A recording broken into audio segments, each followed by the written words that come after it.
Okay, I'm here with Scott Anderson. Scott has a vintage Chevy Impala, which is very impressive. I mean, Scott, just walking by, not knowing anything else about it, just saying, wow, that's a beautiful car. Thank you. Let's start with where the car came from. What's the history of this car? Yeah, so the history of this car, so this was actually my grandfather's before he gave it to me. He gave it to me when he passed away. I grew up in this car. It's been in the family for about 20 years. And then when he gave it to me, I wanted to do something different with it. So I tore it down. I did a full restoration. Everything has been touched bumper to bumper. There's not an original bolt on the car.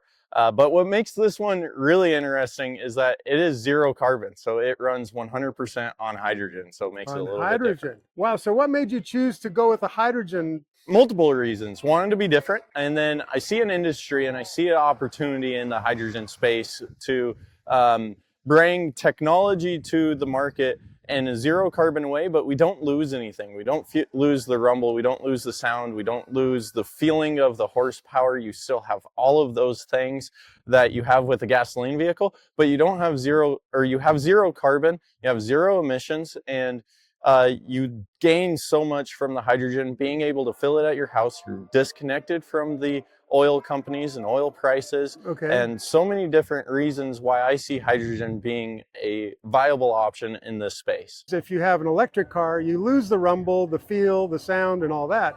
But you're saying you have a hydrogen car that doesn't lose those things. Yep. So 100% internal combustion. So this has a supercharged LT4 that runs completely on hydrogen. So as I said, zero carbon, and we still have some NOx and stuff. You can't get away from that. Yeah. But we are in the process of working with some after exhaust treatment to get the NOx down and to move that stuff forward also. All right. Well, let's look under the hood. Yeah, let's do it. Because we want to see what's going on here. Outside of the hydrogen stuff, I think that we did a very clean build inside of this engine bay. Very clean. Custom headers. The custom were headers were done in-house. Beautiful. You can see the 2 high PSI valve covers. We tried to keep it as clean as possible with our wiring and our plumbing, piping, custom intake, aluminum radiator. Just the whole thing inside of here is very different, very clean. How the headers go out through the custom inner wheel wells, all of that stuff is just we tried to keep it as clean as possible. Well, you know, just casually walking by, if I didn't see the hydrogen tanks in the back, you could walk by and say, wow, that's just a normal hot-rodded V8 without knowing. Yep, and that's the whole goal is we want this. I could give you the keys right now. You could get in it and you would drive it and you have no idea that it runs on hydrogen. Really? Okay. Yep, zero idea. That is the other thing that you'll notice inside of here is there's zero accessories on the front of the motor. Okay, let's have a look at that. Yep, so there's one belt, and that one belt runs the supercharger. That's it. Okay, that's all. We still have heat, we still have AC, we still have electric power steering, except for all of it is electric based. There's no accessories, there's no power draw on the front of the motor because everything's electric. And how we're getting away with that is by running a hydrogen fuel cell. So that fuel cell takes hydrogen, burns it, and then creates DC power. All right, so let's talk about some of the modifications you made to this. Because an LT4 won't just run on hydrogen if you hook it up, right? Correct. So there's, I don't want to go too much into detail because we still got some proprietary stuff and we're still learning a lot. Fair enough. But basically, obviously a completely different fuel systems from the tanks to the engine bay is all different. Obviously, it's got to be a high pressure line. Yeah. And then we got a hydrogen regulator there that reduces the power from high pressure to the low pressure for the motor. Okay. And then these are specific hydrogen injectors. So in the tanks, we've got a couple of different options of how you can run it. So you can run it as a 350 bar system, which is roughly 5,000 PSI, or you can run it at a 700 bar system, which is roughly 10,000 PSI. This car is on a 350 bar system right now. Okay. We will in the future convert it to a 700 bar system, just so that we can have more capacity to feel a little bit more efficient. We could go from, right now we're expecting 250 to 300 miles per on a full tank. Okay. We got 4 kilograms of hydrogen inside of here. Okay. Once we go to the 700 bar, we expect about 500 miles, which out of a 600 horsepower car, that's exceptional. With that PSI going, what happens? Is it a direct injection straight into the cylinders? So on this one, right now it's all port injected. You can see we got 2 high PSI port plates in here. Okay. and those are running our port injectors. Okay. We will, hopefully, by the end of the month, we'll have this car converted to a DI Okay, injection so that's something system. you're working on. Okay. Something we're working on, yep, with the LT4. These came direct injected. Yep. That was the whole point of us doing an LT4 versus an LS, is so that we can have that capability of doing the direct injection. Okay, cool. Let's say I'm the engine and I've got this combustion going on with hydrogen. What kind of compression ratio makes that work? So as far as motor components go, Yeah. I can take a stock LT4, do Uh-huh. some minor adjustments to it, and we can make it You run. can make it work. That's make it work. pretty amazing. Yep. Wow. Okay, and so you've got, just getting by way of overview, obviously the custom exhaust, does it come out the wheel, at the fender well there? Yep, so it comes out the fender well, it tucks the firewall, goes down and under, and then follows the X-frame. It has the original X-frame that Does it really? Okay. Yep. Yep, original X-frame, but it's plated top and bottom to give it a really clean look. Uh-huh. And then on the bottom side of the frame, it actually has my grandfather's name engraved into it, which is pretty sweet. Cool. It looks just absolutely gorgeous underneath this car. Well, that super sharp black paint just really looks like mirrors in here of the work you've done. It's really great.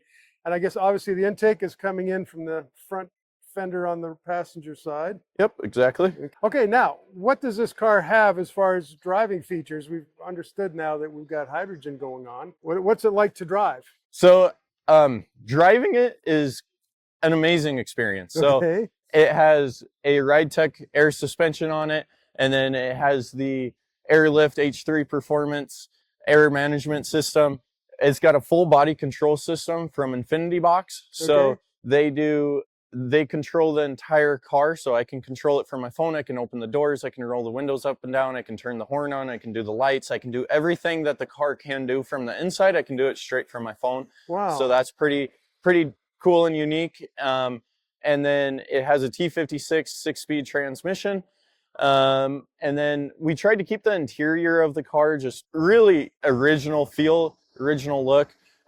With all of the amenities. So it has electric windows, it has heated and cooled seats, it has everything that heat and AC. The interior has everything that a modern car would have, but it's very classic, just gives it a really good old feel. It feels like a 1961. The way that I looked at this car is, if I was a designer in 1961 with today's materials and today's electronics, how would I design it? And I think that is what we did very well.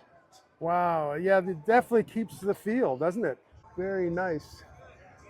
Okay, so one thing I want to show the tanks in the back here. One thing I don't think my brain has caught up with, how does the power happen for your electrical accessories? Yeah, so if you take a look back here, so these are the two hydrogen tanks. Yep. So this is our storage. Each one of these is 2 kilograms a piece, gives us a total of 4 kilograms of hydrogen.